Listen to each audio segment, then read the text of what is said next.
I told Obiano he would end up in Efcc with his wife. Ex-SSG tells how former governor ran into trouble. Welcome to the news and please subscribe to our channel.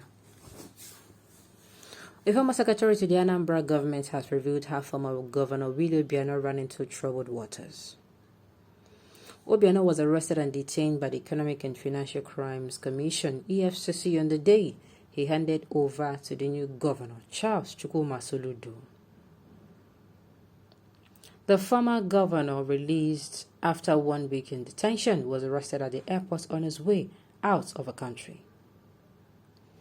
The Economic and Financial Crimes Commission (EFCC) is investigating the former governor for allegations of corruption with unconfirmed different versions of what the anti-graft agency is interested in floating about. Oseloka Henry Obeze, a former secretary to the state government of Anambra'S state, has however provided insight into how Obiano went wrong. In a piece titled Obiano, the Sunglass Metaphor, the former SSG wrote, "The sunglass is a befitting metaphor for Governor Obiano's 8 years governors of Anambra State. By depiction, the sunglass is perceptibly colorful and efficient, yet a crude, host, and fragile time-keeping instrument. Obiano's government may make those threats. Despite Obiano's government disambiguation and effective masking of frivolities with social media flourish, the only variable that mattered was time.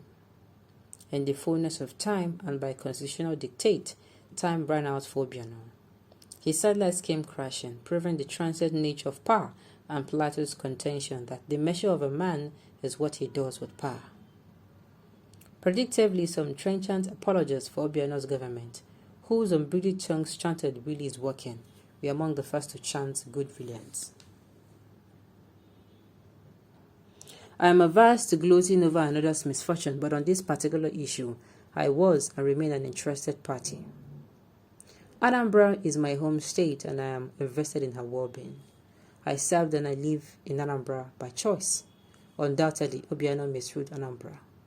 Terrible decisions were made, but he did so with the help of some enablers,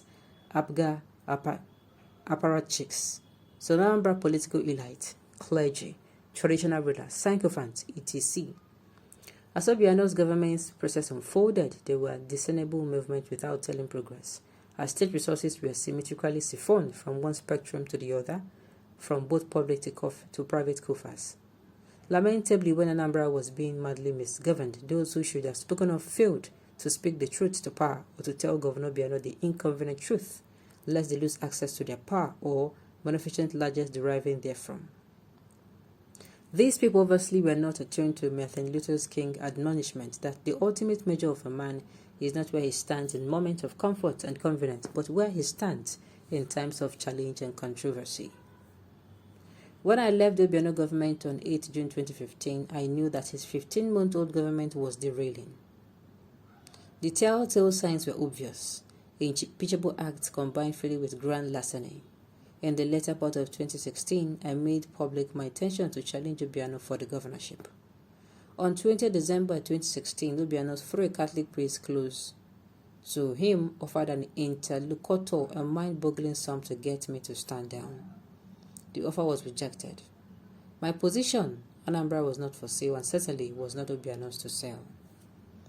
Since I separated from the Anambra government in 2015, even though I live in Noka, I have entered the governor's lodge only once, for a one-on-one meeting with Governor Obiano at 11 a.m. on January 17th, 2017.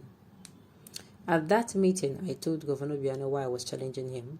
The reasons was threefold. First, to protect Anambra North mandate, which he held in trust. Second, to impress on him that honest assessment of his first term rated him very poorly. And third, to forewarn him that absent immediate remedial measures, he and his spouse would likely to end up in the EFCC dragnet. Governor Obiano did not seem to understand the importance of a visit. After all, we are schoolmates and also friends. Neither did he grasp my felt obligation to rescue him at Anambra. He asked if there was anything he could do to dissuade me from running. I said there was nothing. He then boasted that he would be re-elected, even if it means emptying the Anambra treasury. I was shocked. However, I made him a promise. I will not personally attack you during the campaign, neither will my staff.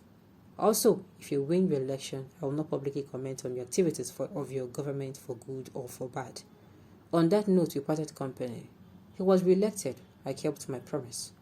Ever since till this day, the only time we directly engaged each other besides occasional perfunctory exchange of pleasantries at functions was during the governorship debate on 17 November 2017.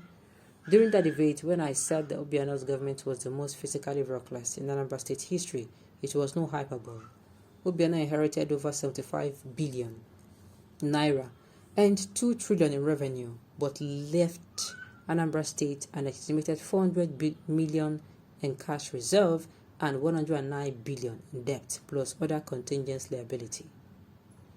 A leader is as good as his advisors. Simply, Obiano amassed a coterie of bad advisors, formal and informal. They had his ears, and the king's ear is a powerful instrument. So he held his season court and depended at his ego and proclivities. Several of his earliest advisors could not have passed rigorous security background checks, given their respective ex-war roles in the financial sector. Some of his loyalists construed paper contracts, projects, and bogus certificates as conduits for fleecing Anambra State. The local government joint account was the most bastardized. Checks and balances were far-fetched between and betwixt. But for an airport, conference center, and free flyovers, Obiano and his cohort in 8 years squandered Anambra'S state wealth and legacy. They sold off the state physical and real estate assets and abandoned many projects. The unprecedented fate that has befallen the Obiano since leaving office is saddening and calls for empathy.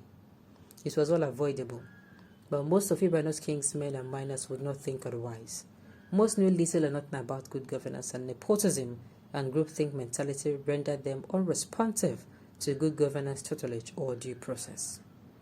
Those who spoke the truth to power became traducers, worse liars, cheats, and scofflaws held sway over policy, programs, and project decisions, and willfully hijacked the state internally generated revenue and fiscal instrument.